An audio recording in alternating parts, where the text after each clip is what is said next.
The Dream 3 podcast back in your life and a very Merry Christmas special.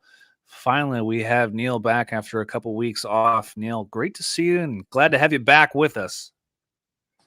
Yeah, I'm happy to be back.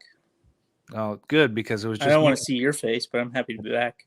That's that's strong, and I'll take that. But hey, I had a great conversation with Mark Slater while you were gone. Wish you could be a part of it. Next time you're in Indiana, we go up to Slater's, check out his sports cards and memorabilia shop. But to say less, we have a lot of things to cover today. First off, I got to thank the sponsors, Slab Savers. Go to protectyourslabs.com. Use code DREAM3 to get 10% off your order. Go to Graded Cards Solutions. That's gradedship.com. Use code DREAM15 to get 15% off your order, because when you ship your cards, you got to get them protected. And finally, are you sick of paying eBay prices and fees? Well, go to prospect.cards. That's www.prospect.cards. And if you use referral code DREAM3 when you register, you're going to get a 0% seller's fee. 0%. Not that eBay 13, 12% that, you're wondering why you even sold it in the first place. 0%. Right. Stop And screwing yourself. and then after that 0%, so after 2 months, after your 2-month trial, it's only going to move up to like 2%. So you'll be fine. So thank the sponsors that thank us and let us do our show. But hey, like I said, we have a ton of topics because you've been out for 2 weeks. This is Yeah. basically week 3 on the podcast, but we got so much to jump into: cards, sports, life, whatever. So let's get right into it. Number one, why in the hell are people buying a Luka RPA for essentially double the price of a LeBron RPA? That's stupid. That's outrageous. Like, are people just that stupid now? Yeah, I think so. And Like a fat, overshape or overweight, out of shape clown who plays on a no-name team outselling LeBron. So you're basically, those people are betting on that's a long-term play. Yeah, but the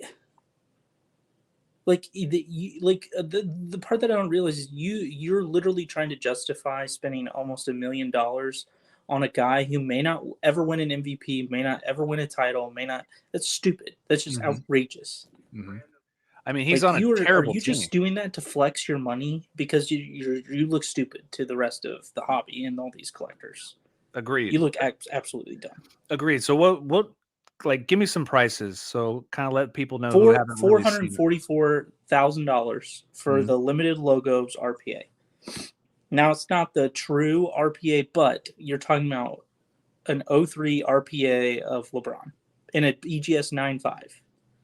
And then you have the Luka NTA RPA, PSA 10, Auto 10, which, okay, that's great, fantastic. But at $800,000, $780,000, wow, it doesn't make sense. The grades do not justify like paying that much. Agreed. It's stupid. And that's kind of where the hobby, I feel like, is kind of overpaying for, not just overpaying, but like ridiculous overpaying on things that shouldn't really drive the price up. How about this? So, the actual game used RPA of LeBron, 2003 exquisite PSA 10 went for $384,000, which is a game used patch, an RPA. $384,000. Or you could have a Patrick Mahomes cracked ice contenders auto for $336,000. But even to that point, you're telling me Patrick Mahomes cracked ice out of 25 for $336,000 is what, 1/5 of a Brady contenders auto PSA 10? Or like, is it me, or do those people just again seem stupid? It's ridiculously stupid of how overpaying that is, and especially, if the goal is for a true collector to have game used over player worn, or however it's produced, like $100,000 plus more for, something that. And is this card one of the ones that possibly Luka's mom signed? Well, that theory's been debunked. Has it? Yeah. So if you see any of Luka's autos from him hand signing stuff, he's got the same signature. Okay. It's just whether or not he feels rushed or not. Again, whether or not he's rushing to get a cheeseburger or wants to take the time to actually sign your autograph. So he's shaped like your boy Zion. Dude, he's trying to eat more than me. Wow. Well, Zion's already there. I mean, he might as well just be the chocolate doughboy, and we might as well start a new podcast because his NBA career's over. Don't even get me started on that. Oh, if anybody spends another $1 on Zion right now, mm-hmm. you might as well just go throw your money down and live in a van down by the river. Zion is not a great buy. No, you're literally, the minute you buy it, you're never going to be able to sell it for more. Oh, for sure. Like he's not going to play. He's not going to touch the floor the rest of the year. You don't think so? This year, no. He keeps regressing. Let me tell you this. Do you think your knees or your shoulders would feel good if you weighed 330 pounds? Absolutely not. There's your answer. I weigh 220 and my knees and shoulders don't feel good. I don't care if you're 6'6". If you're 330 pounds, that foot isn't going to hold up. A la Greg Oden. Biggest bust. He will, if he continues at this rate, biggest bust of all time. Of all time, because he's only played, what, half a season? 85 games in 2.5 years. Wow. That's embarrassing. Embarrassing. Let's see what else was on PWC. Did you bet on anything? Did you bid on anything? I did not. I just created an account, so I'll just. I bid on a couple things. Did you? The one that I was looking at, they had a Lux Tom Brady out of 2015. Tom Brady, 2015 Panini Lux Brady patch auto game used, and it was a part of the logo. It was like the back half of the Patriots logo, kind of the silver and blue, and that ended up going for $20,000. I think I bid to like 10 or 11,000. I thought it'd probably get to 15, but I think if I won it at 11, I was going to be happy and I'd take it. I like Lux cards. They're a little thicker and they got the border outline, the metal border, almost like Transcendence. Yep. I think those cards look nice. They're very nice. I had that game used Devin Hester patch auto. It was very, very nice. I really like that. The design of it with the metal border, I think, gives it a little extra, like, what's the word? Showmanship, kind of like shows a little bit more. Yeah. It was a cool card. I didn't win it. Maybe one day I'll get another game used patch auto or something from Brady. Since I gave up my other one for like $1,000 like 2 years ago. Yeah. Missed that. Missed the boat on that one. Those were some big ones. Let's see. Golden. I don't remember much from Golden. I will say they got some good ones coming up. Do they? The Christmas special. Oh. So they got another LeBron, the exquisite RPA, the true RPA, starting at $250. They have a Brady game used photo match signed jersey at $100,000 starting bid. They have a gold LeBron Topps Chrome Gold refractor, which I haven't seen one of those go to auction in forever.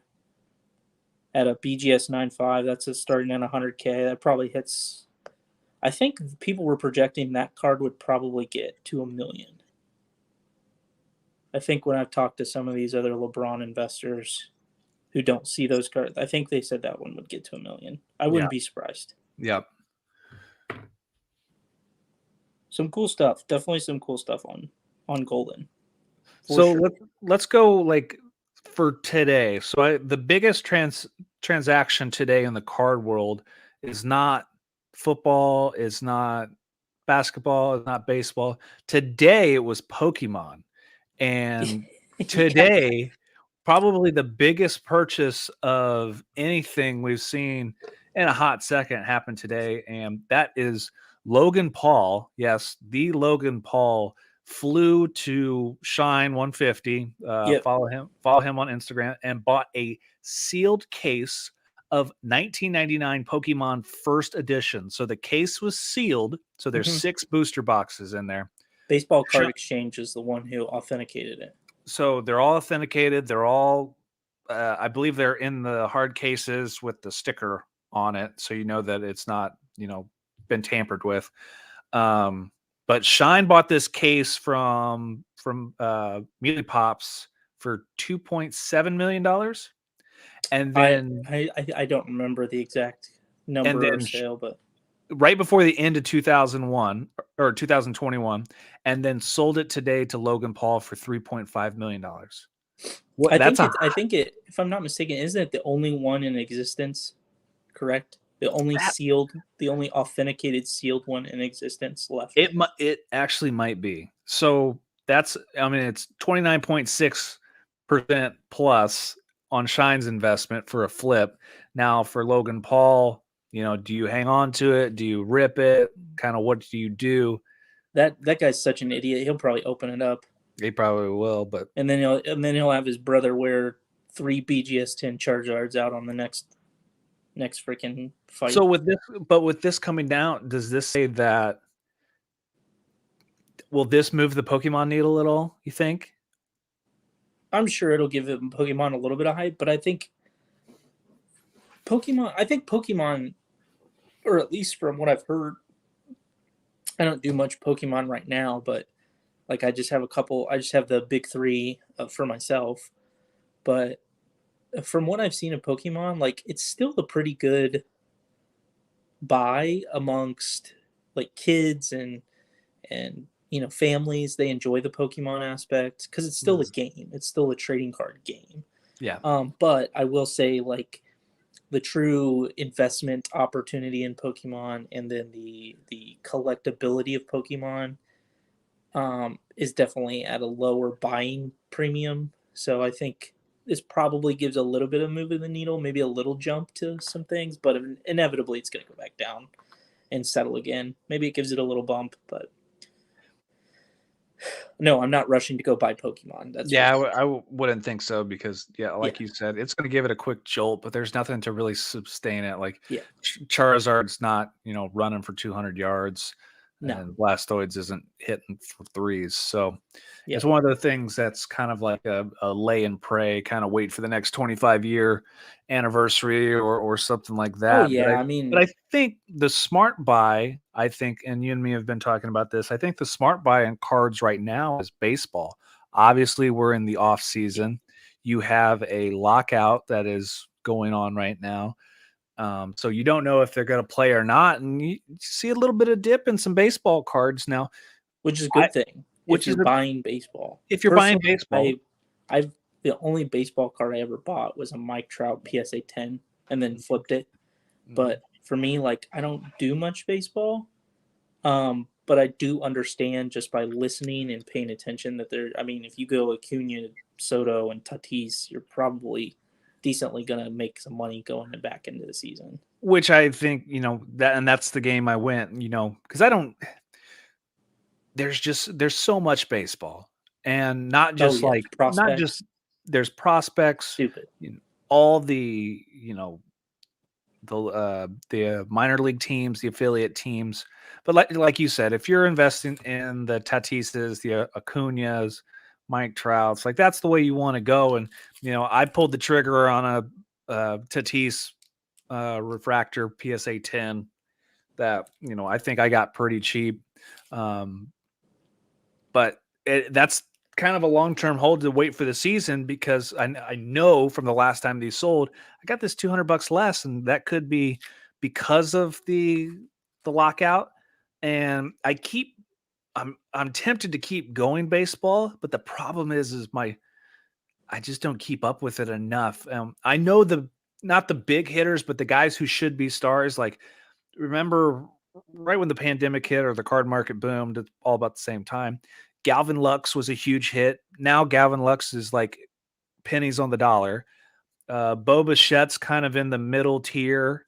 Hmm. I mean, it's like every other day. Like Jason Dominguez is still kind of he hasn't even hit the He's- majors yet, but he's still. he's got another probably year or two before And he now hits. there's a couple other Yankees guys, and there's a bunch of other prospects. But The only guy I think who's really made an impact, who's probably going to see a bump in baseball, and don't take this, as to heart just because I'm not a baseball guy, but like Wander Franco, if I'm thinking about a guy who's made his name known and was the number one prospect in baseball last year, and then got to play, and then played the rest of the year and made it to the playoffs. Like did they make the playoffs?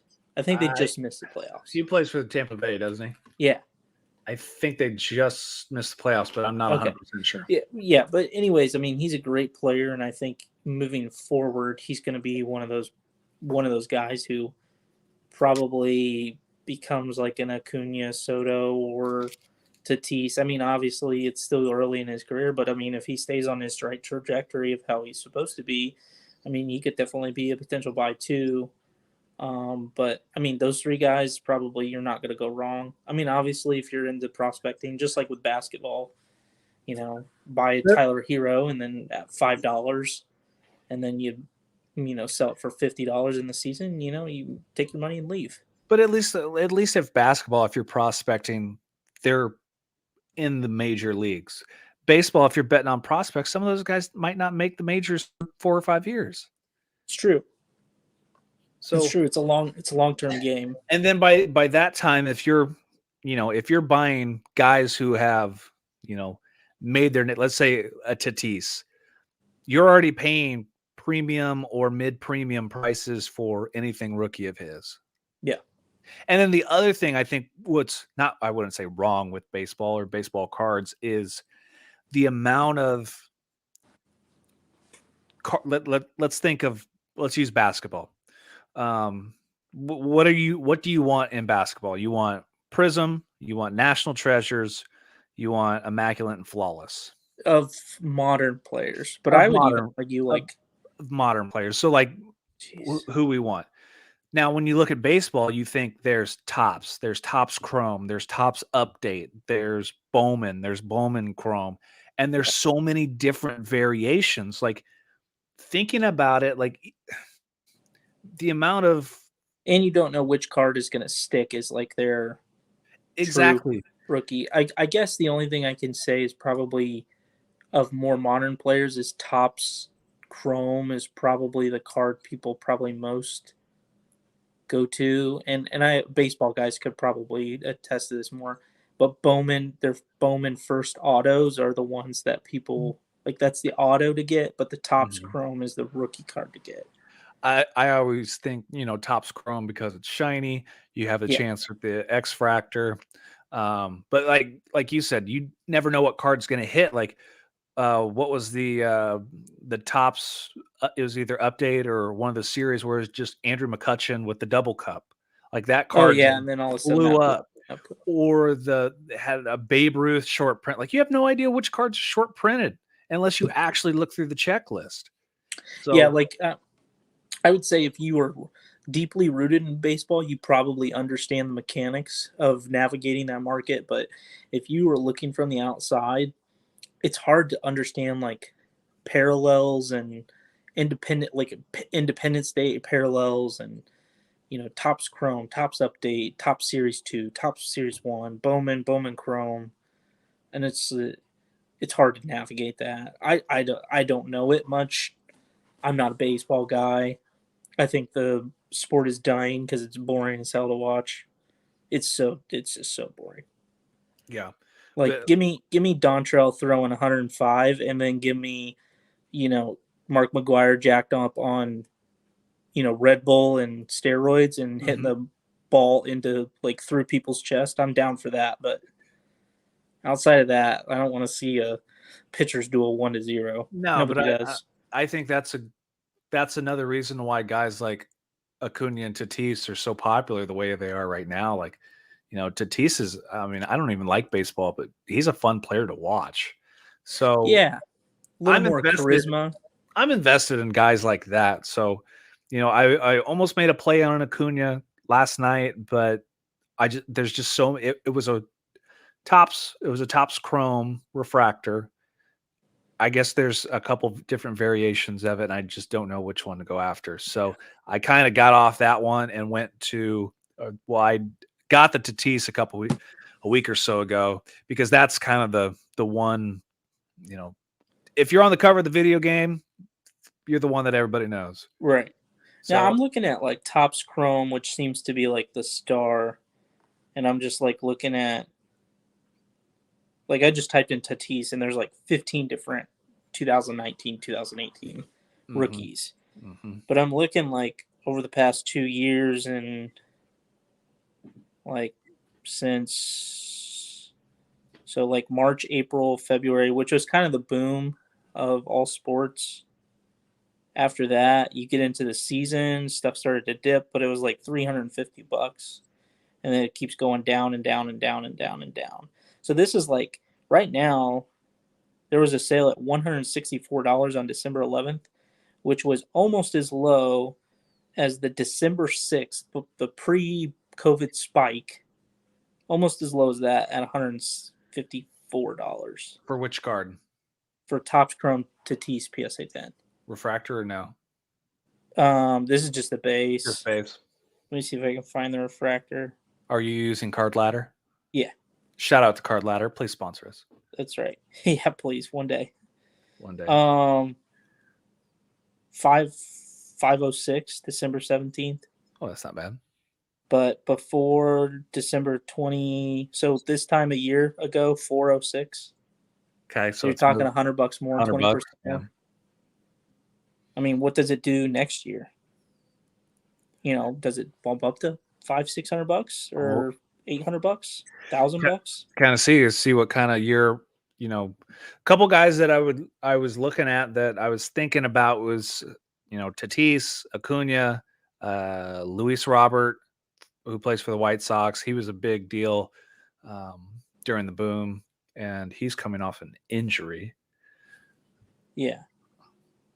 Yeah, I'm looking at this graph, and this is kind of what it looks like. I wish I could put it up on the big screen, but like there's little spikes in there from like April when the season starts. It dipped down to $680, but then it bumped back up to 1,000 on May 2nd, dipped again back to 700, and then went back up to 900 on June 1st, dipped down to 615 or 617, and then jumped back up to 835. So there's some spikes that you can hit. I mean, the guy plays well, hits 10 homers in a week. Well, I shouldn't say that. 5 homers in a week, 3 homers in a week, and maybe something like that takes off. Take your 20% and move on. Might as well, and just keep moving out to something else. All right, enough about baseball. I'm tired of it. Sucks. All right, move on. Next question, please. Football. Brady. Oh, is he still your MVP candidate after last night? No. Whoa. Let me preface this. Okay. You lose your number 1 wide receiver, your number 2 wide receiver, your number 3 wide receiver is suspended because he wrote to Roger Goodell, "I am vaccinated," with $20 on a piece of sticky note. And then your starting running back, who is top 5 in fantasy, pulls his hamstring too. Do you think that's fair?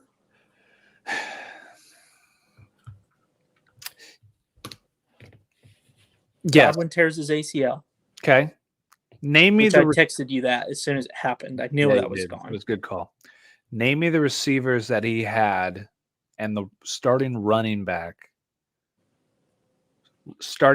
he had in New England. The last year? The last year.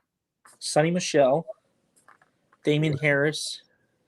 He had N'Keal Harry, Jacoby Myers. N'Keal Harry didn't play. He was out the entire season. He played at the end, though. Didn't he? Well, he only played like 1 or 2 games then. You had Jacoby Myers, and then you had trying to think who else. That's it. So who has better backups then? Because you think of Brady's entire career, he's making no-name guys, become superstars. And you can't do that against the Saints defense? Well, here's the thing, though. How many of those guys were taking first-team reps all week? You're in the NFL. You should be ready to go in. Yeah, I understand next man up mentality, but you got like there's a difference between Chris Godwin and Tyler Johnson. I mean, didn't the Browns have 18 players out today and they almost beat the Raiders? Yeah, but the Raiders also had 18 people out themselves. They had 5. Yeah, it's the Raiders. They were also on their third string, or the Browns were on their third string quarterback. Hey, Nick Mullins isn't bad. Let's be honest, though. With the Browns, the way the offense is set up, you don't need a quarterback. You need someone just to manage the game, which is what they did. It's just the defense didn't carry them when the defenses should have won that game. Yeah. But I will say this. Brady moving forward, let's say Leonard Fournette gets healthy for the playoffs. They have Lenny. They have Gronk. They have Scotty Miller, who, if we all remember, had the – who was that? Jonathan Taylor. Just stop with the Jonathan Taylor stuff. Stop. If JT all day. Okay, great. Fantastic. You won a game at home against the Patriots. Does that make you an MVP? No, because you're still, 8-6 on the season? What if you have 170 yards rushing against the Patriots? Do you get 170 yards rushing in New England? In New England? No. I doubt you get half of that in New England. What do you have against Buffalo?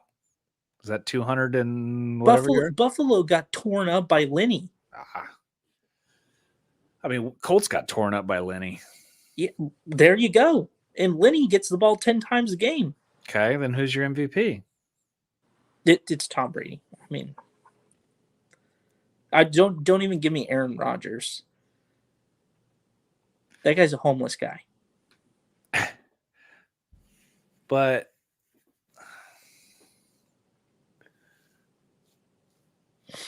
I mean, it's moving forward. You have let's say Mike Evans gets better in 2 weeks, right? You have Mike Evans for the playoffs. Mm-hmm. You have Lenny for the playoffs. Scotty Miller contributed last year during the playoffs. He's the one that caught the halftime touchdown against Green Bay in the championship game. You have Tyler Johnson, who's contributed at a good rate. You also have Antonio Brown coming back this week, who is Tom Brady's Wes Welker and Danny Amendola and Julian Edelman. And we all know Antonio Brown has it. He's got talent. It's just he was injury prone, and obviously he's a kook in the head, but that's okay. I mean, that's who he is. Most NFL players are. Yeah. I think yeah, you have one bad game, but like what did Rodgers do the first game of the year against the Saints? Oh, looked terrible. Yeah, exactly. Looked terrible.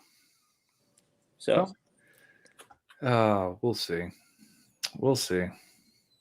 But just don't give me the Jonathan Taylor stuff.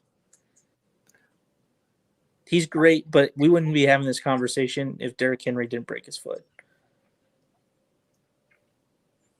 It'd be close. It'd be interesting running back race. Well, Derrick Henry had 1,000 yards in 6 games, 8 games, and he was like 400 yards ahead of the next person. I mean, JT's what, at 1,700 rushing yards? Yeah. Is he? I thought so. Let me look. I'm interested now. He's at 15-18. How many touchdowns? 17, which is one away from season record. Season? It's one away from the it's not LT. LT had 30 in season, didn't he? This will be consecutive games. Oh, consecutive games. Consecutive games, which will be 13 in a row. 12 or 13 games in a row, which is LT's record. He passed Lenny Moore this past weekend. Gotcha. And now they're playing. Where are they playing next? Is he the MVP or is the offensive line the MVP? I mean, that's the mean, best offensive line in probably football right now. and we played without the starting center. So I don't know.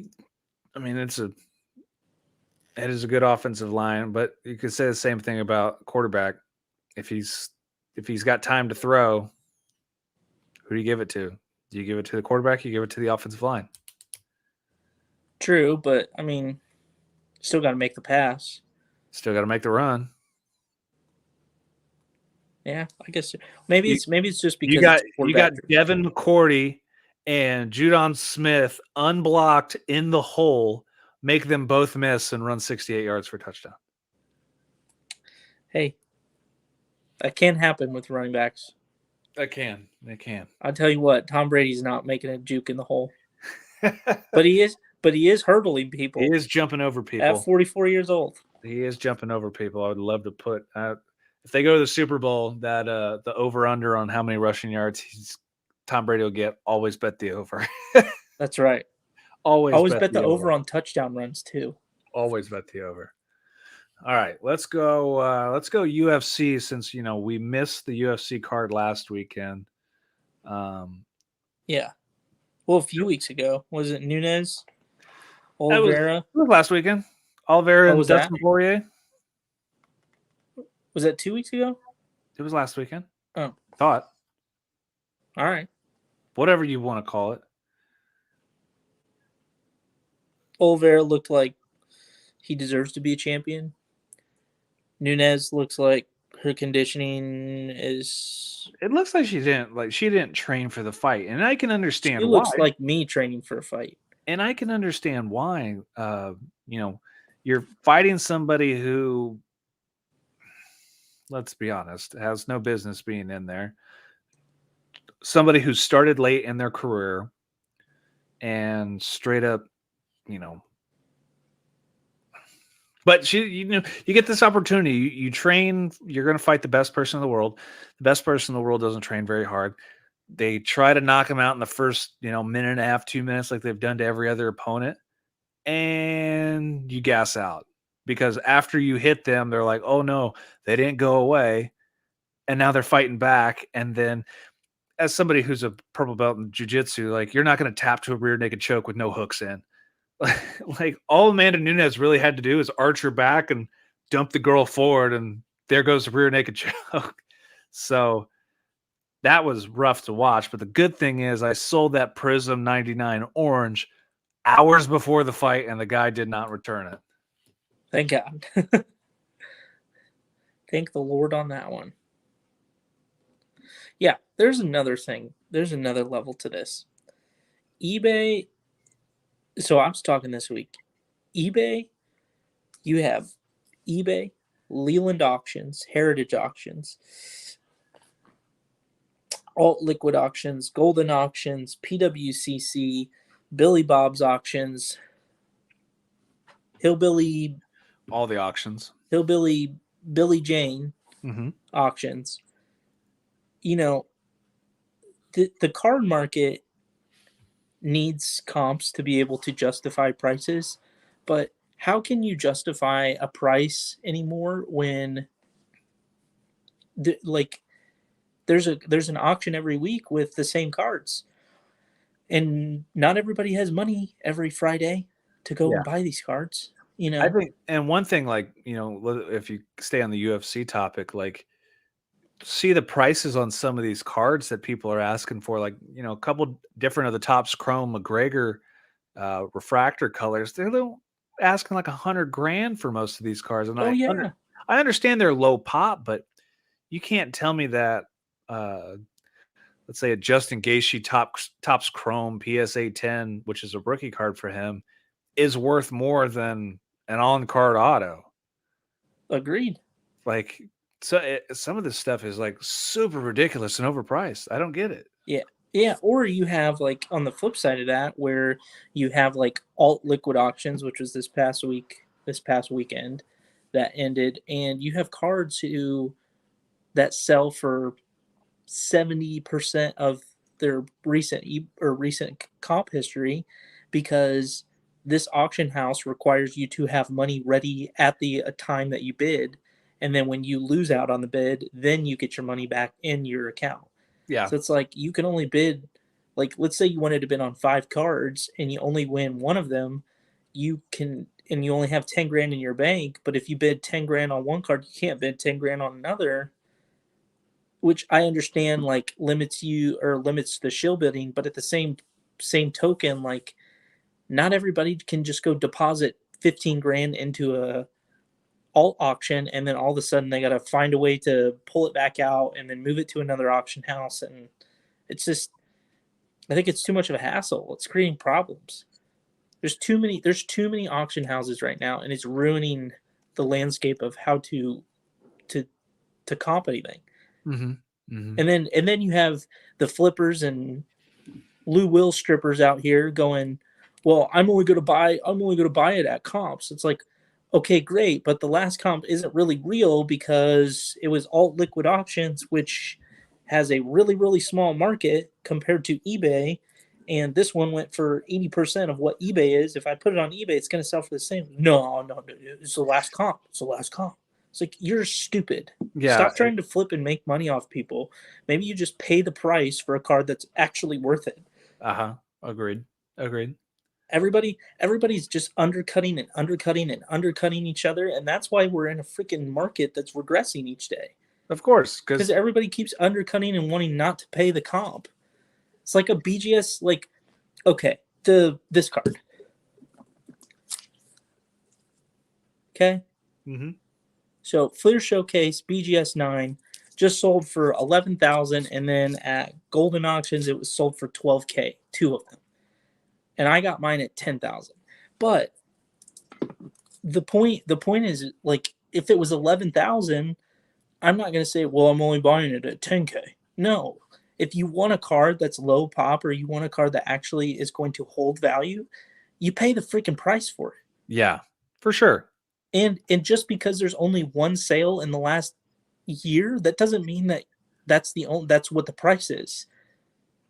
You have to understand that if there's only one sale, that means the next card's probably going to be higher, the next sale of it. So you got to be willing to pay that. And if we keep undercutting each other rather than like trying to buy something because you believe in something, because you actually love the card, and we not stop it, like we're never going to gain traction and build up this market again. No, everybody wants a deal, and everybody wants to, like you said, undercut somebody for a deal instead of, pay the price of what the card is. If you find two, buy the card, whichever one you think's better at whatever price. But like, I honestly, when I go to shows and go to places, I never negotiate with guys. Like, sometimes, like if I look at 2 cards, they'll cut me a deal without me asking. But I'm going to pay the price that they ask for. This was on my slabs at 11 and a half. Like, I think it got listed like a day or two right after the sale on PWCC. Mm-hmm. And that one had better subgrades. So I was like, okay, it's probably worth more. Like, realistically, it's probably worth more than the last one. But the one sold at 11,000. So I was like, okay, well, I'll just see if he'll take 10. Maybe he wants quick money, gets out of it, makes his money, move on. Well, he ended up taking it at 10. So I was like, okay, great. I made $1,000 on it, but that's not the point. Like, I would have paid if he said no and got me to 11,000 or 11. I would have paid it. Like, yeah. Like a card like that with 10 centering doesn't come around, so you take it. Like, yeah, for sure. And it's one of those things where, like, do you value the grade or do you value the card? And that's one of those, like my Ric Flair. Like, I don't care that's a 5. To me, it's better than a 5, but I like the card and I wanted it. So bought it. There's plenty of cards that are like the Wayne Gretzky that I had which was a PSA 5. It was a great card. The centering on it, the corners all looked better than a 5, but it was a 5. So it's like, some guy early on wanted me to pay the average sale price over the last like 2 weeks. And I was like, no. I was like, if you go and look at all these eBay cards, the centering on them is like 90-10. Yeah. Like mine's almost like a 9 centering. Yeah, mine for a 4. Yeah, your centering's fantastic. Yeah, for a 4, centering's great. And And Like you'd obviously I'd pay $500 more just to have something that's centered.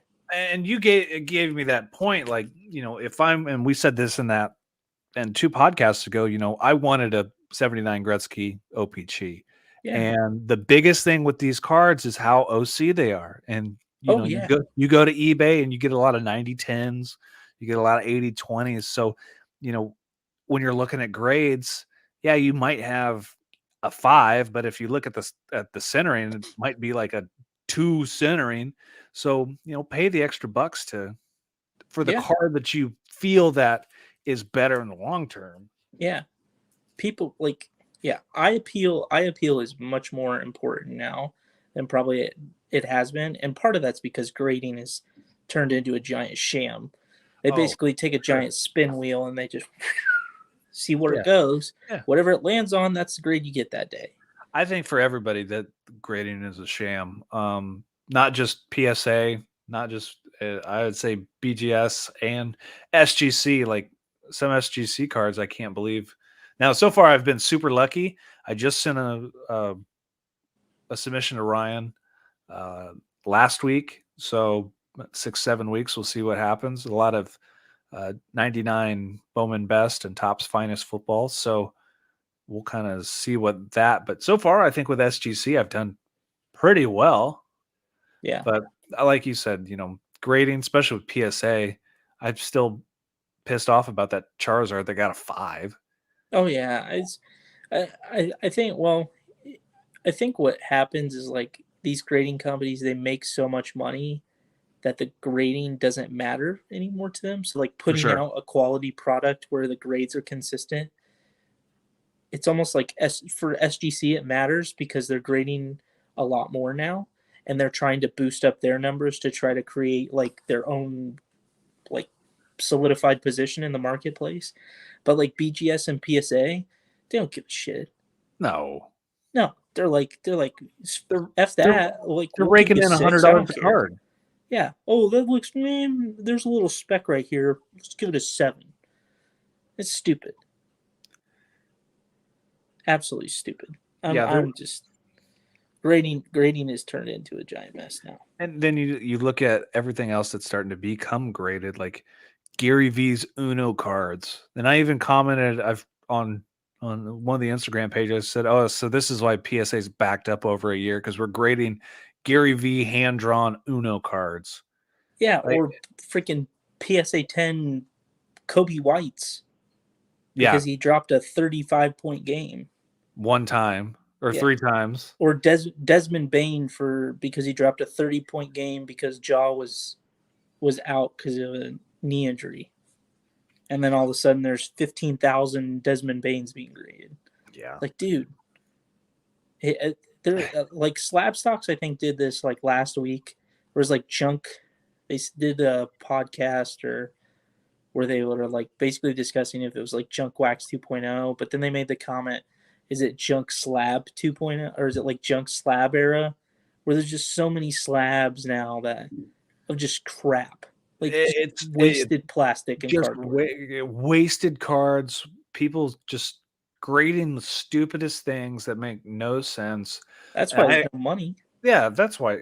You spent $10,000 grading all your base cards, and now it's worth $5. Like go to like my slabs and go to the lowest graded cards and just look at those and be like, would you really pay $30-$40 for some of these cards? And you're wondering, like, no, I'm not going to pay for this baseball player that I've never heard of in a PSA 4 for $45.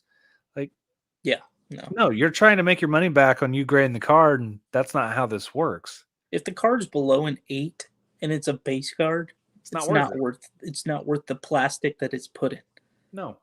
which is $2. So going into this, so another thing, like, here's an observation that I'm having. I want you to see if you agree with. Right now, I don't know, it's not just basketball, but I would say all metal inserts from the 90s seem to be super popular right now. Yeah, like with hockey. Or Fleer metal, basketball, baseball, anything Did that seems to, baseball have Fleer metal? yeah. That Griffey. Oh, like all the old '90s Fleer medals. Yeah, my Fleer universe. Like, Oh yeah. Okay. I thought you were talking like PMGs specifically. oh no. Like, I mean, those are hot. If you could find those are ridiculous prices. Yeah. But like, just the metal insert, like '90s metal inserts, and I think it's a cool factor more than. And I was even looking at them. I saw a bunch of cool die cut refractors of Dan Marino last night that I was like, wow, 90s cards were kind of bitching. Like, Yeah, there were some there were specific sets that I think were worth it.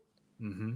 But then obviously there was also like your just Fleer paper and Topps paper sets that were just there were millions of Metal sets Universe, made and Metal Titanium. I always think Bowman's Best, Topps Finest were great yeah. products. Obviously, shiny refractors, stuff like that, die cuts uh, that were They had some refracted. sick die cuts, like the NBA Buzz one. Have you ever seen that one? Yeah, Or like the Nets, I can't think of it. The net one, or like Dunkin' Go Nuts. Dunkin' Go Nuts.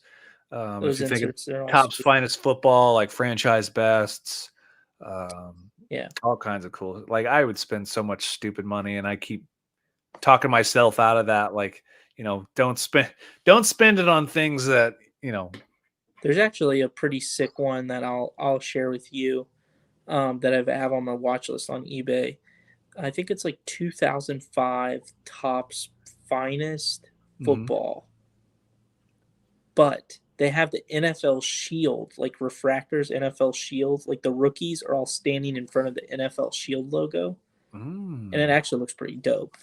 They have Dallas Clark on there Oh because wow. he was a rookie Yeah. around that Yep. time. Those look pretty sweet. They have like Terrell Suggs, some other players. Those I would look into. Those are pretty sweet. Yeah. That the four. So I was looking on Four Sharp Corners. It's kind of the eBay place I was looking at for a bunch of '90s stuff.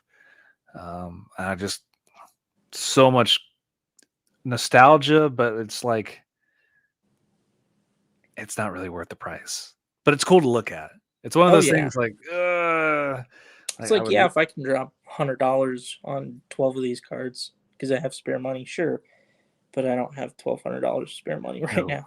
no. So, what else? What else we got on the docket? Okay, so well, we kind of tailed off from UFC, but we'll kind of jump into Ngannou and Gagne. So Francis and Cyril are scheduled for January 22nd. Mm-hmm. How big is this fight? It's very big on a couple different levels. One, they used to be training partners back in France. Yep. Two, this is Ngannou's last fight on his contract, and he's not really been happy with the UFC, and he's been pretty vocal about it. And Dana said, "Hey, if you don't want to resign with us, that's your prerogative, not ours." So, I think this fight carries a different magnitude of all kinds of things. I think Francis is a power puncher like Deontay Wilder, but I think Cyril Gane's a better fighter. He's more Gotcha. well-rounded. If Ngannou lands the big bomb, obviously Cyril goes to sleep. But I think Cyril can also pick apart Ngannou and turn it into a different fight. So kind of let's compare this to boxing. If I'm thinking of MMA and boxing, Mm-hmm. boxing is very one dimensional in that you have to be technically skilled to be able to knock out a guy who throws just straight power. Yep. So, but with MMA, you can almost get past that because there's other ways that you can use that power. Like the example I could give you is like Ngannou could literally just charge at Cyril and just push him up against the cage and then push off of him and then just start laying in haymakers just Like because he he did can beat you with brute strength. just like he did on Biggie Boy. I Yeah, mean, he just charged forward and threw a bunch of wild haymakers and hooks. that's what And Lesnar was. one land. Well, Lesnar was also not a striker, and his Yeah, problem was but he he was didn't like brute to. strength. He was brute strength, and aggressiveness normally wins early fights, especially in the Yeah, heavyweight division. Like whoever's the more aggressive fighter for the longest amount of time is going to win. right. But I think that's where Ngannou could probably, like, if this was a boxing match, if Cyril is a very technical fighter and stand up, he could win. Yeah, But because it's MMA, you could get taken to the ground, and then if Francis is laying on top of you, you're not getting up. yeah, but I mean, it's already been proven that you know Francis can be out, you know, technical in MMA. Like Stipe proved that the first time they fought. All Stipe did was take him down and let Francis throw and not get hit and just wear him out the entire fight. Yeah, So it's already been proven. Now there's no one that's really tested Ngannou to really fight back. I mean, Derek Lewis, they went to a decision, but that was an awful fight. Um, yeah. Stipe beat the brakes off of him the first time they fought. So I don't know. Like that's one of those intriguing matchups. It's always good when you get two massive heavyweights and when you're wearing 4-ounce gloves. We'll see what happens. Now here's the thing. Let's say Ngannou wins, re-signs with UFC for one more fight. You think Jones comes back to try and take it? No, I don't think. Oh, okay. How about this? All money aside, all politicalness aside, Jones versus Ngannou or Gagne, Cyril, who wins? Jones. He's way technical, way better. His length is better. I agree 100%. I think Jon Jones, as Jon Jones, coked out as he is every single day, is the greatest greatest fighter on UFC the fighter planet. of all time. Greatest fighter on the planet. Without not even question. Greatest fighter on the Like, I don't planet. want to hear Habib. I don't want to hear Connor. I don't want to hear Anderson. I don't want to hear Nunes. I don't want to hear GSP. It's Jones. Like Period. you could say Anderson at one time, I agree. I was but a big Anderson fan. You know that. everybody was. But the but Where he lost is Anderson where was very one dimensional. he had a very underrated jiu-jitsu game, though. He did, but he never had to use it except for Oh, against Chael. agreed. Whenever he needed it. Which he That's how fought. he beat Chael. I mean, what he fought. That's how he beat Chael the first time. But think of any other fight, he hadn't really needed to use it. He didn't need to use it against Damian Maia. That was the most boring fight of all time. Yeah. And all of his other fights were stand-up wars, even when he Yeah. fought Adesanya. Yeah. Yeah, no, So I agree. at least with Jon, we've seen Jon choke Lyoto Machida unconscious. We've seen him Throw spinning back, heel elbows, kicks, heel kicks. elbows. I mean, striking level, him and Anderson are very, very elite, but I think Jon's more well-rounded. I've Oh, seen him 100%. submission underground grappling. Like he's a great wrestler. He's a great jiu-jitsu player, and he's only a blue belt in jiu-jitsu. Yeah. He's uber talented just in every aspect of his game. Mm-hmm. And I believe me, I'm not arguing. It's Jon Jones above everybody without question. He's standing on Mount Rushmore with all four of his heads. But like, I mean, Anderson, GSP, those are the three that I see. After that, I mean, it's kind of a wash on who you put. I was talking with Justin, like yesterday or 2 days ago about like top UFC fighters of all time, and obviously, Habib's got to run his mouth about how good he is. And we were looking at the numbers. It's like Habib only had 12 fights in the UFC, and he only defended his belt 3 times. Yeah. Jon Jones defended his belt 13 times. Mm-hmm. Mm-hmm. Like, he would just run through people, and he did it every 3 months. It's like, you're going to go to the pound for pound conversation. Like, who's better, Khabib or GSP? GSP. Oh, yeah. Like, it's not even a question. Like, if two guys in their prime fought, and that's what, podcasts are for discussions, and obviously fighters aren't going to talk about this, like, GSP, a wrestler who learned how to strike, well-rounded. Khabib's hands, not great, but you had to drop your hands to prepare for his wrestling. Right. Where, if GSP wanted to stand there and box with you, he'd box with you. Yeah, he beat you too. And he'd beat you. Who did he beat with the Josh Koscheck? He just threw a jab. That's all he did the entire fight, and shut Josh Koscheck's face. Well, who was the guy that he just beat to win the title back? Bisping. Didn't he outbox? He outboxed Bisping and then took him to the ground. And Bisping's got one eye. Yeah, but I mean, Bisping's not known for his ground game.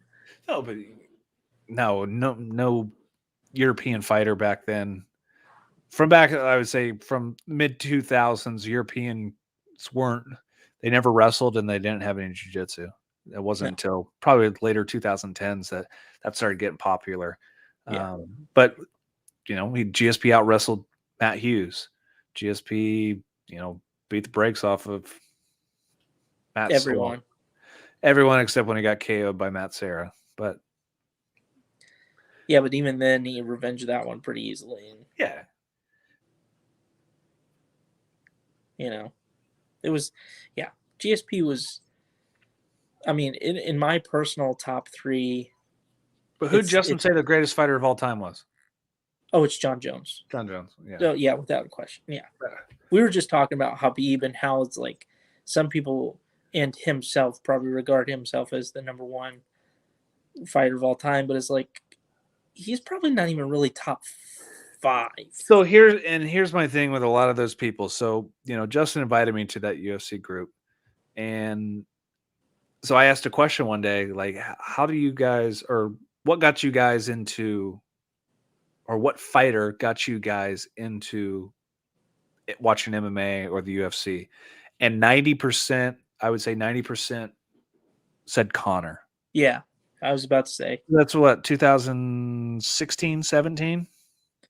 Yep, pretty much. I mean, there is such a whole library before that. Like, you're going to say, look back at the Pride days, like old BJ Penn, Mirko Krokop, the Diaz brothers, Mark Coleman, Kevin the Monster Randleman, Ernesto Hoof, Gary Goodridge, like even the freak show fighters like Bob Satt. Like, man, there was so much good MMA up until 2000. It felt like it switched, like right 2010-ish. It got super corporate, more than kind of like when we were watching it back in the B-Dubs days, where sponsored all over the t-shirts, sponsors on the walkouts, and this and that. Like, that was real and gritty, and those guys were fighting to fight, not to fight for money. Like Tito, Chuck, Rampage. Those, like, not UFC Rampage, like Pride Rampage. Yes. Like picking you up and slamming you through not the cage, but a ring, or throwing you outside of a ring. Yeah. Like, not got for fat. Fun. Yeah, not got fat Rampage. Yeah. So I encourage those guys to watch. I said, go back and watch some Pride videos. It'll change your whole perspective. Like, and tell me, I think I asked the questions, and tell me, who do you think has a better show? Because, the Saitama Super Arena is seating 75,000 people for an MMA event where Dana's, doing 19, 20,000.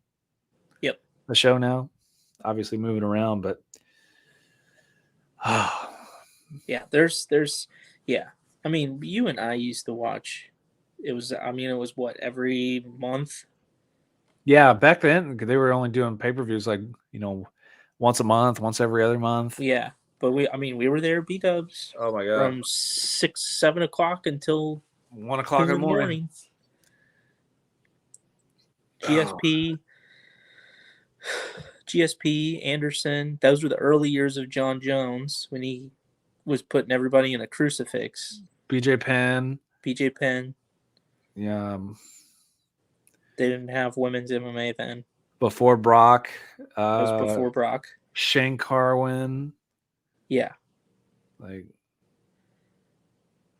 Czech Shane Congo. Carwin. That was Frank Mir. It was Frank Mir's time. Like, Tim Silva. oh, Tim Sylvia, trash. Yeah. Trish. Yeah. Those were. And then you had Vanderlei, who couldn't even breathe. He was like a little pug out there. That's what, heavyweight and light heavyweight kind of ruled the division. Light heavyweight was more of the rulers in while we were in high school. Yeah. Yeah. Well, that's because Anderson and GSP ran through middleweight and welterweight. Mm-hmm. There's nothing left. So let's get into, while we're talking on fighting, Jake Paul, Tyron Woodley. Holy crap. I want to say it right now. The fight was not fixed. Oh, my God. The fight was fixed by Paul's right hand, and I'll tell you why. So I was teaching our boxing class last week, and I was teaching slap counter parries. So same side hand. So if I'm in my orthodox stance, so my left hand is forward, when my opponent throws across, I take my hand and I aim for his wrist and I push across. When I get tired, guys tend to slap and move down. If you start getting repetitive with it, and this is the only parry that you know or like to use, you'll start falling for the feints. So if you watch the early portion of the fight, let's say round 2, round 3, you'll see when Tyron's moving in, boom, he'll push away on the hands. Once you see the middle round, round 3 or around 4-ish, you'll see him start swiping. And right before Jake Paul hit him, he gave him a little shoulder fake, kind of like a little feint to make Tyrone really kind of give that motion. And when Tyrone did, he fully windshield wipered his hand to where his palm was facing down. And by then, Paul had thrown the right hand. Dude, he telegraphed that. Jake Paul telegraphed that thing from 10 years ago. They're both awful boxers. Like they are. Up to the knockout, it was one of the worst boxing matches I've ever seen. Yeah, but Jake Paul telegraphed that, and he was like, no, I don't believe you. Tyron Woodley, he took the fight on 2 weeks' notice. He looked out of shape. He couldn't move. He was very flat-footed. And I'll be honest, he was going to fight Tommy Fury. He would have dusted Tommy Fury in 2 rounds. Tommy Fury's a worse, even though he's a professional boxer. He's combined opponent record is 16 and 150. He has fought nothing but tomato cans. But Tyron, Jake Paul's not better. But he's not better, and it's but who do you want him to go in there against? Real boxers? No real boxer is going to waste their time training to fight this guy who, let's say, a professional boxer at Paul's weight. What's he weigh? It depends on what he wants to fight at. I think both of those guys came in at 200, which I don't understand why you'd call out Diaz or Masvidal. Those are 2 170-pound fighters. Why do you want to fight guys who are 30 pounds less than you? You know who'd probably come out of retirement and beat the crap out of him? Who? Stick Cormier out there just swinging with his 240 pounds of love. I don't want to see that because Cormier is almost 50 years old. Jake's at an awkward weight, but you can't tell me a 170-pound guy in the UFC can't go into a boxing match who's a true boxer like Masvidal and just slap him silly. Yes. Well, yes. But there's a bigger chance that the UFC fighter gets knocked out because Jake walks around naturally above 200 pounds. So he's automatically going to have the power differential. Now, let's hypothetically say it's Masvidal. Masvidal could be in better shape, be able to move around, but he's not going to have the same amount of power as Paul has. Yeah, It's just but like I Tyrone. understand that, but we're trying to talk. You're trying to say that Jake Paul has a chin of a professional fighter. No, but he has right hand power. Okay, that's fine, but like you said, all it takes is a little bit of technical ability to be able to defend that off. And Woodley's not good. Nobody he's fought has actually been an actual stand-up fighter who is worthy to even be called a boxer. But I'll say this: if Connor goes in there, Connor would murder him. I would But so Connor's not going to take it because Connor has more money than he knows what to do with. that would be a major payday. If I'm Connor, I'm doing it. I'm taking that Connor, you admit Connor. Have you seen the pictures of him walking of around at him 190? just jizzy Dude, jacked, Connor bro. would literally knock his Decapitate him He's on at 190. all the vitamin S right now. Yeah, Juiced. yeah, Like I'm down to see it. yeah. Like that juice, like he wouldn't be able to pee in a cup without melting it. But do we want to see him keep fighting UFC fighters? Or do we want to see him fight professional boxers? Well, who are you going to put in there? Gervonta Davis. Gervonta Take Davis. Hell, I won't let him fight smaller guys. Let him fight Ryan Garcia. Let him fight Kell Yeah, he'd Brooks. probably embarrass him too. Let him fight. What's Ryan fight? He's one. He's a Ryan's like 150 guy. 100. Yeah, 130. he's like 150 pounds. Let him do a live sparring session with Canelo. Oh Jesus! He keeps talking about Canelo. Now, did you see the betting favorites? The betting favorite of his next matchup is Anderson Silva 3-1. That would be pretty interesting because Anderson's a 200-pound walk around. Beat Julio Cesar Chavez Jr., who is a WBC champion, and beat Anderson him. has great boxing. What kills me with Anderson, and this is avoidable, is he's way past his prime and he's got kind of a glass jaw now. If he didn't get knocked out by Adesanya, I still think he could stand. I mean, he took some punches from Cesar Jr. It's not 4-ounce gloves, so you got that working on your side. Yeah, Anderson could do it. It's an intriguing matchup. Yeah, I mean, I know it's not a real boxer. Let's have Jake Paul put on the 4-ounce gloves. He'll never do that. He did well. He did that. He did a 3-round session with AJ Agrazam. It's on YouTube, and him just sucking wind, and AJ taking him down and punching him in the mouth. I think if any of the Paul brothers, Logan's going to be the one that puts on MMA gloves because he's got a wrestling background. He's got a high school state championship, and he wrestled in college for a year. I think it would be hilarious to watch Jake Paul. It would be, but he's too smart to do that. So he's going to find it's just going to keep fighting tomato cam boxers, making his money. I'm kind of glad he didn't fight Tommy Fury. That's not a sellable fight.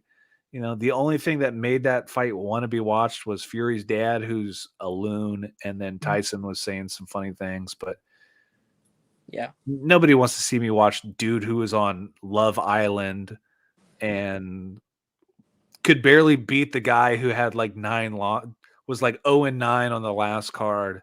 Just trash. He beat a guy who was 16 and like 150. Like, I did see that. I was looking up his stats. And I did see that. It was really bad. Like, no, I don't want to see that. But Anderson Silva, that's intriguing. I forgot who else was on that card, but Usman. He tried to call out Usman. Usman doesn't have hands. Usman's a wrestler. Yeah, but he's getting better at boxing. Just because you knocked out Masvidal, I mean, he trains with Henry Hoof and not Henry Hoof. But where that helps him is he's a very smart fighter. He's a very technical guy. Usman is one of the most boring fighters of all time. Yeah, he is. But that negates Jake Paul. You just got to wear him out. No, I mean that's what if you watch Tyron, that's what Tyron tried to do. He tried to let Jake Paul jab himself out. But here's the problem: in boxing, if you throw a jab, guess what? You're pushing the action, if it lands or not. And all Tyron would do is when he would throw a jab, he would try to return and then clinch up. If I'm a judge, Paul's winning because he's the aggressor. Yeah. So you can't play the same rules. You have if you're in when I think of boxing, especially in judging, you have to think of it like a tough man competition. The aggressor's going to win. It's not MMA where, who takes the center of the cage and, this and that. Well, Well, I can wait on then takedowns. throw Canelo in there. Just Oh my God. obliterate him. Just set it off. Just end it. And Do we have to donate the money? I'll donate the money. if Canelo goes in there, I will gladly pay him in cards because that's What, about all. what would the betting odds be on that? Like 1,000,000 to 1?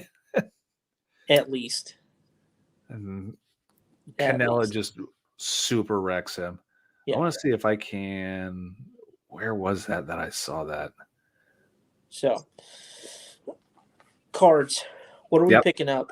The turn of the year is coming. January is coming, which means one thing: NFL playoffs, NBA playoff race starts to heat up. Mm-hmm. So, what are you buying, So or are you still sticking to baseball? I don't know. I've flirted with the baseball thing, but I think my next biggest purchase or my next eye on the prize, and we say it on the podcast, and it happens. I'm either gonna go Brady Bowman Chrome or some sort of LeBron rookie, and I don't know which one yet because there's so many of them. But I'm leaning way towards Brady Bowman Chrome, and that's probably a postseason buy After the playoffs? after the playoffs Gotcha. That's because probably you smart. expect the dip, Yep. you expect the offseason dip, not by much, but I think a Brady Bowman Chrome, if I can find a refractor or make some moves to where I can get one, that's the ultimate play. Yeah. But I think that's my next move. I saw this get posted on Instagram. Is Brady overpriced? No, Do you think he's underpriced? I think he's underpriced. I Why? think if I had, well, if are we matching? Are we saying he's the greatest of all time? Think about this: if if if Jordan, I know you don't like. Let's say the '86. Let's say we're playing. The cards are hot, just like, and we're in 1986, or the height of Jordan, and the '86 Jordan is the card to have in this time. Do you think people are overpaying for that? Or do you think that we'll just, we'll wait and see? Here's I will not answer your question. I will say it this way. What if there is no LeBron? Is Michael Jordan the clear-cut buy forever and ever? Yes. Okay. And if there's no LeBron, is Michael Jordan undervalued? Yeah. You would have to say yes because there's no clear cut number two. So he's And you can say that in football too, because as much as I'm a Colts fan, Brady is card term wise, Brady is here, Peyton is here. yes, And 100%. and even though I think there are greater quarterbacks throughout there, like, if I'm spending the money, my Brady Bowman Chrome is going to always outweigh Joe Montana rookie, Peyton rookie, Oh, 100%. this and that. So Do you that think is the card. do you think football then Brady in football is undervalued comparatively to the entire card market as far as sports, like comparatively to basketball? No, no. Cuz here's the thing. Here's where it gets interesting for me. NFL is without question the biggest sports market in the country. In the Like, country. not even close. In the country, yes. Brady is unquestionably number one. Always will be, without question. Yet, in the hobby, I would say basketball is probably more sought after and more valuable, 5-1? Yeah, because it's the biggest international game besides soccer. So if we're saying Brady is worth 1/5 of Michael Jordan, do you think Brady is appropriately priced yet? Here's where I also have a problem. I think football should be worth a lot more than what it is right now. Because I think if it got a quarter or a half the love of basketball, I think all of football would be I bet if 5x. football was if football was as big in Europe or China or Japan as basketball is, like, do you really see a ton of? I know there's American football teams in all those places, but let's be real, like, you never hear about them. And when there's the Team USA, like the U19 Team USA, and they play they like murder everybody. Team Canada, they win by 70 points. So it's not huge. Where basketball, you have people in China who are pulling the one-on-one Zion and buying $500,000 worth of cases and stuff like that. But football just doesn't get it there. Like, if, let's say, It doesn't make, I guess, just because I'm in America, it doesn't make sense. But like, I don't know. I don't know. I mean, football's basically was stolen from rugby, so I can understand why the Europeans don't Yeah, care but for I it. would argue the Europeans love football. Like, I've bought cards from Europeans. Well, true, but what's the percentage of that compared to America? Oh, it's minuscule. It's For minuscule. sure. But But think there is about, a market in Europe. I would say there's a not a great, but there's a decent market in Europe that's untapped, there is, minus let's say aside you from had a soccer and third, then basketball. let's say you had a third of the market in Europe that love football as much as we do. Think about how the prices would change there. Oh, I know. Yeah. If football had a third of the love of basketball and half of the world, it, Tom Brady would be worth every card would be worth $500,000. And I think, that's what Roger Goodell and the NFL are trying to do. Why they play so many games over in Europe, and now they're playing a game in Mexico, and they're trying to expand it. And even the CFL this offseason is talking about going to 4 downs and changing the rules of that game. It's like, Isn't the NFL trying to expand to Toronto? Or I are they expanding a don't Canadian team? I don't think so. I thought I heard something about that. There would be, I know the XFL is trying to partner with the CFL to No, it was the intertwine. NFL was thinking about doing a Canadian team. I don't know how the Canadian teams would like. I mean, I follow the CFL a little bit, and Well, it's like, like hockey. would they put another team in Toronto? There's already one there. Yeah, just be the NFL team. So what are you going to do with the Argonauts? Who needs the Argonauts when you got the Toronto footballers? Like, it doesn't matter. You got an NFL team there. I don't need the Argonauts anymore. Or a team in Mexico, or a team in, I think the European team is a terrible idea. Could you imagine that, trying to play that and do that flight? Yeah. It would be cool, and I think it creates a global type perspective, but I think it's too hard. Then bring back NFL Europe. I Have think another, that would be great. because the USFL's coming back this spring. Yeah, take it to XFL Europe. XFL's next year. Think about the great players that played in NFL Europe. Adam Vinatieri.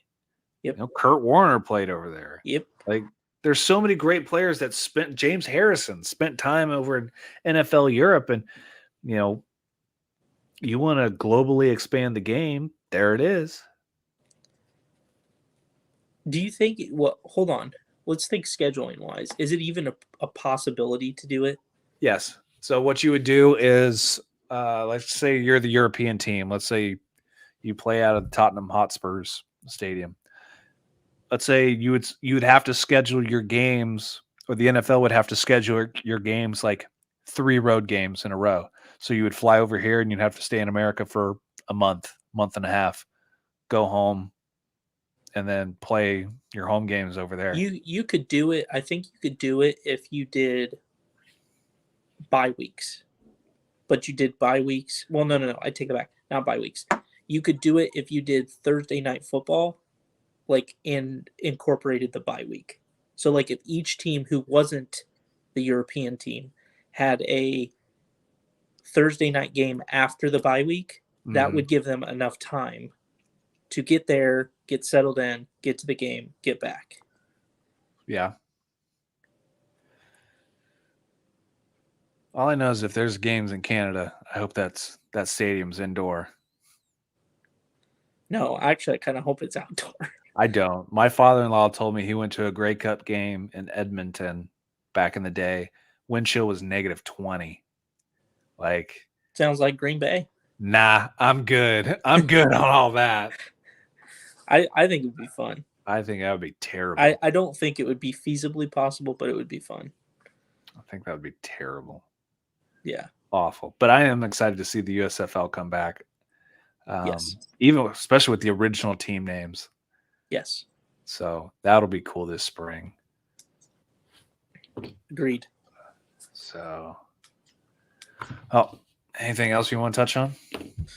Yes, you are getting a package in the mail from me. Merry Christmas, Kwanzaa, whatever you're celebrating over in Naptown.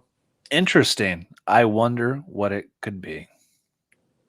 Do you have any guesses? I'll give you one guess. If you guess it, I'll tell you. A Tom Brady Fleer. You have to guess the exact card. Oh no. I'll give you one hint too. Okay. I asked you a question earlier in the week. Oh Jesus. You know how many questions I get? Yeah, what was the question I asked you though? I don't even remember. Did you text it to me? Yeah. Boxing. Boxing. Who's my favorite boxer? Well, obviously Ali. But you said besides Ali, right? I said, yeah. Well, I knew that, but I said, who's your top 5 boxers of all time? Oh, yeah. Yes. The problem is you put me on the spot of trying to have to, put 5 together when there were so many good ones. Where's that text? I said your top 5 favorite boxers, not the greatest of all favorite time. boxers. So I went, yeah, which is tough because I have so many boxers that I really enjoy to watch. So I went Ali, Roy Jones Jr., Mike Tyson, Julian the Hawk Jackson, and Thomas the Hitman Hearns. So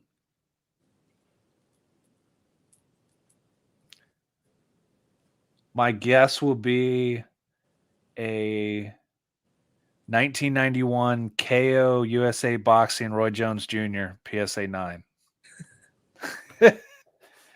Correct. Huh? Correct. Yeah. I got you a 91 KO Roy Jones. I appreciate that. Coming in the mail.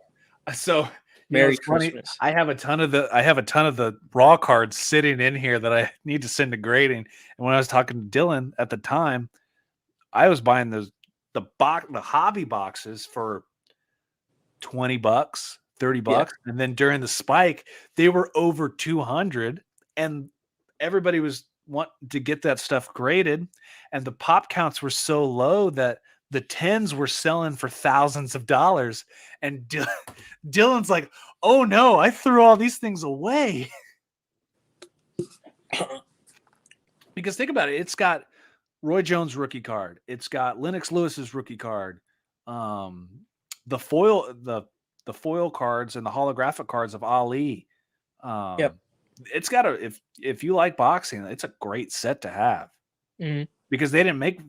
There's only 2. There's the 91 KO, and then there's a 92. I think it's called USA Boxing. There's not a lot of boxing cards out there.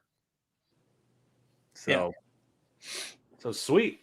I'll be looking for that, and we'll take some pictures of that and post it on. So cool. Another hour and a That was half. good. Another hour and a half wasted listening to this podcast. As Ryan would say, if you're with us this long, you are the true heroes. So we appreciate everybody tuning in either on Facebook, on Twitter, YouTube, on YouTube, Twitch. Twitch, Spotify. You can listen the day after when we get it uploaded. Man, we are popular in Europe and Central America. Thank you, everybody, for the downloads. Remember to follow our sponsors, Slab Savers, protectyourslabs.com, Graded Card Solutions, gradedship.com, and prospect.cards. That's www.prospect.cards. Until next time, which we'll figure out when the next time we'll do a podcast. Probably after the new year, I would assume, right? It don't matter to me. I ain't got nothing else to do. All right. We'll probably figure it out. We'll probably be playing video games. So if you need us, remember, hit us up on social media, Doughboy Sports Cards 1 on Instagram, Showtime Sports Cards on Instagram. Send us questions. Tune in. Tell your friends. Remember, every time, if you buy something off my eBay page or my slabs or prospect.cards, you're going to get one of our business cards. Tells you how to log in. So please use it. Follow us. Let people know about the podcast. Send us some questions. So until next time, I'm Caleb. That's Neil. Merry Christmas. Merry Christmas. Merry Chrysler. We'll see you next time. Happy Hanukkah. I'm out.